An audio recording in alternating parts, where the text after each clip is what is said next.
Yes, folks, and welcome to Vasily's Garden. Today, folks, been hedging. Half a day of hedging, actually. So I've done about 4.5, 5 hours, and we're standing next to these balls. These are topiaries, and for those who don't recognise the type of plant it is, it's a Luma piculata, boxleaf privet. I suppose that's what another one they call it. And that's the neighbour. That's about 500 metres away, so that's pretty loud. Anyway, let's get back to it. Haven't heard that one before. Topic on pruning and hedging plants. It's not about how you can shape them, because these are meant to be topiaries, and you can see they're quite woody now. And that's because I never got around to them early enough, and they did grow out and quite leggy. And what happens with that is you lose all the sunlight in the middle, and you get all the sun on the outer extremities, which are the foliage that sees the sun the most. So the inside starts to die off and lose its leaves. Well, it doesn't die off, it drops its leaves mainly. And what you need to do to be able to get that back into them is cut them back really hard. And the Luma, well, not the Luma, is that what I called it? Ligustrum undulatum or Luma piculata? I think I called them Luma piculata. Anyway, you guys can rewind it back. If that's what I said, it's actually Ligustrum undulatum. Totally different plant. Luma piculata is this one over here. Come here. That's why it was on my mind. It's this one here. We've got 5 of the same, and we had to be different. Had to be a different one and completely in the middle. So, well, I didn't plant them. This is how we got them when we first moved in here. These have grown somewhat tremendously, and you can see still got cuttings to take off them. Now, I've had to cut them back and pretty hard, and in fact, looking at it now, I should go harder. And with the Ligustrum, which is this one here, and not the Luma, let's get that correct. That has a little white perfume-like flower. Oh, Vader, don't lick my hand, mate, come on. Anyway, so the Luma has got a nice little white flower, and it's a darker leaf by comparison. This you can see needs a bit more shaping, got to clean it up on top. I can go a lot harder to get the shape on it. Now, the topic about pruning plants or hedging plants, if you find they've grown, this is the boundary line, let's say this right here is where I wanted to stop growing. I should have cut them back further in, at least 3 inches, 75 to 100 mil. So if you're coming around here where I'm standing, this is where the line is. This should have gotten cut back further inside. Now, the reason I haven't done it completely is I did want to leave a little bit of leaf on it because we need the sunlight on it. We need it to photosynthesize.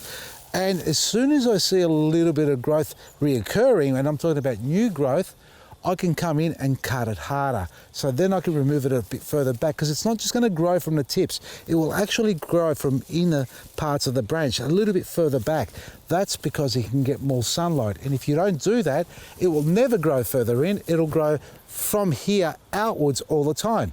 And especially if you don't prune it, it'll just keep stretching out and further and further.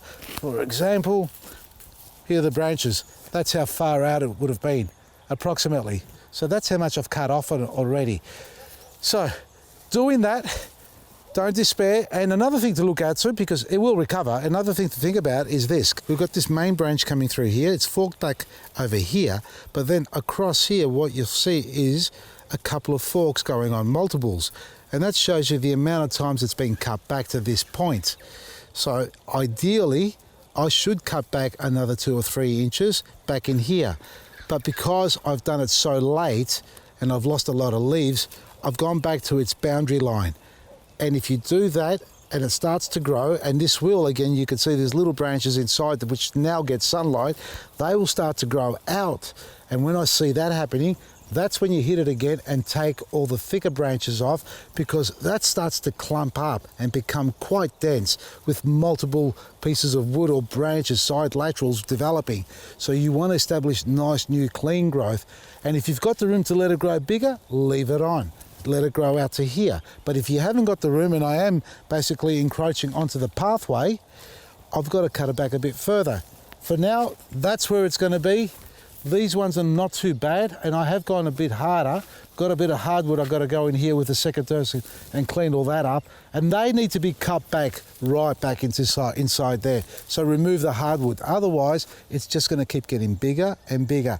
And because you see them every day, well, in your garden, whichever hedge you've got, you see them every day, you don't realise how much bigger they get until you take photos of them and refer back to 5 years ago or 10 years ago. You'll notice that something that started off this big ends up being this big over the years. This is one I prepared earlier, folks. I pruned this back about a month ago. This was exactly the same scenario as what we just spoke about in those topiary forms. It had grown quite tall, underplanted on the ornamental pears, and I had to cut it right back. And so when I did cut it back, it was completely bare. Almost, well, actually as bare as the first one you saw there, quite woody. And if we have a close look inside, this is what I mean about new growth coming out from the bottom. That all there was nothing, there was nothing there. See the growth here? Here's an example. So we've got young growth developing down below. Now I'm happy with this height, so I really am not concerned about cutting this any further back down. If I had cut it over up to this height and it was quite woody, well then I would be working my way back down, because this is the sort of height I want to keep it at. And you can see the new growth coming on. Just as it starts to fill in, you hit it again and you get more undergrowth developing, because you're just pushing the energy back into the roots to feed the plant and saying, hey, wait a second, what's going on? We need more leaves. We're excited, root system's developing, good feeding and good moisture. And here's the colour, have a look. That's the new colour, the new lime green colour coming through there. Just everywhere, not just on the tips, but inside as well. Wherever there's gaps and you create some sunlight, you're going to get nice new growth on it, so you can fill in those gaps. So don't despair if you've got a hedge now. If it's a Castlewellan Gold or Green Layton's Green conifer, they're a little bit difficult. There's a little bit of work and manoeuvring as far as the pruning is concerned to get them to fill in the gaps, because they never grow back from an old piece of wood that you've cut off. So if you've got dead dieback on one branch, that's not going to recover. You're going to have to get it to grow like a bit of a comb over. But in this case here, like the ligustrums and the lumas, they're tough as nails. Clean out the dead wood, create some sunlight and give them a good feed. Use our EcoButch and Liquid Gold once you've done that, or just top dress them with our superfood, and they'll love you forever, and they will react and start to green up just like this. Yes, yes puppy, yes puppy. Check out our website, vasili'sgarden.com, for all the products you need every day, and you could also find our products at your local garden centre. vasili'sgarden.com, Maresi. Hey Veda, Maresi. Come here, Karen. Come here, good lover. Come here, sweetheart. Hey, leave her alone. She's my girl. Oh, you're all wet. He's been dribbling all over you.